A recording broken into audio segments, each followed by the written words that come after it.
26. I'm Paula, Jasper. Today we're in Frankfurt with the Benzie Shores District Library, and joining me is Assistant Director Stacy Pashy. Thanks for joining me, Stacy. Hi, Paula. What makes this library unique? For starters, I'd have to say our view. We're on the shores of the Betsy Bay. I don't get tired of coming to work ever. The other thing that makes us unique, I think, is the quality of services that we have for our demographic size. Our service population is roughly around 4,000, but I feel that I am offering the same services that you would see in any larger metropolitan area. So I'm pretty proud of that. Tell us about some of the activities that you have.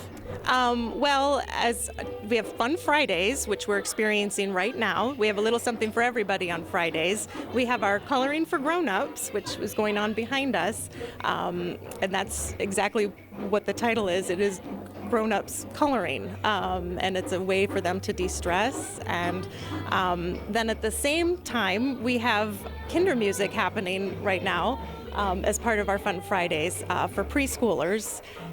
That program changes on a regular basis. So for the month of November, we have kinder music, but last week we had introduction to tennis with a tennis pro that came in. Tennis in a library sounds like, why would you do that? But it was fantastic. It worked in a lot of movement and an introduction to the sport, and nothing was broken and no one was hurt, and it was fantastic. So that's just another example of some of the interesting and new things that we have going on each. Now, adult coloring, that is something that's it's a trend now. It's really catching on, isn't it? We are certainly not the first library to do this. It's been a very popular program in libraries nationwide. Starting in around 2013, there's been this explosion of adult coloring, and I think what people are realizing is that we're oversaturated with screen time and technology, and coloring is really just a way to de-stress, and offering it in this environment as a way for people to come together as a community. You can talk, you can meet new people, and there's no preparation or skill required. You just come and color, and it's been really popular. What other programs do you have? On Mondays at 10 a.m. we have Circle Time. That's for babies and toddlers. That's like a rhyming and song program.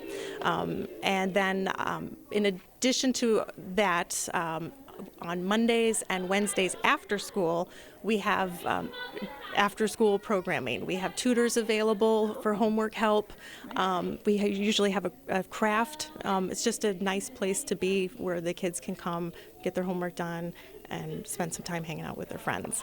And that's Mondays and Wednesdays after school. And then for more grown-up programs, we have our Spanish Conversation Group, which meets the last Tuesday of each month at 7 p.m.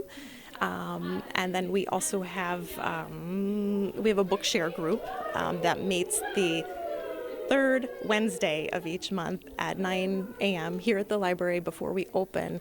And it's a book share group. It's not a traditional book club where they all read the same book.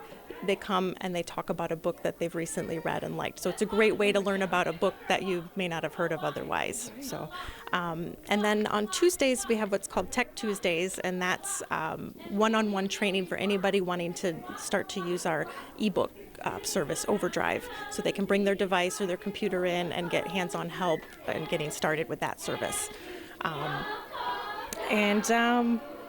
A lot going on here. Yeah, a lot. I had to get a list.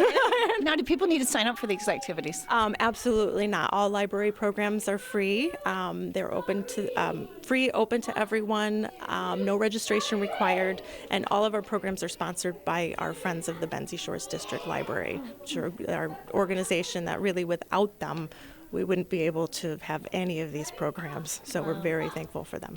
Thanks for joining me, Stacy. You're welcome. Thanks, Paula. Paula, Jasper, -26 in Frankfurt.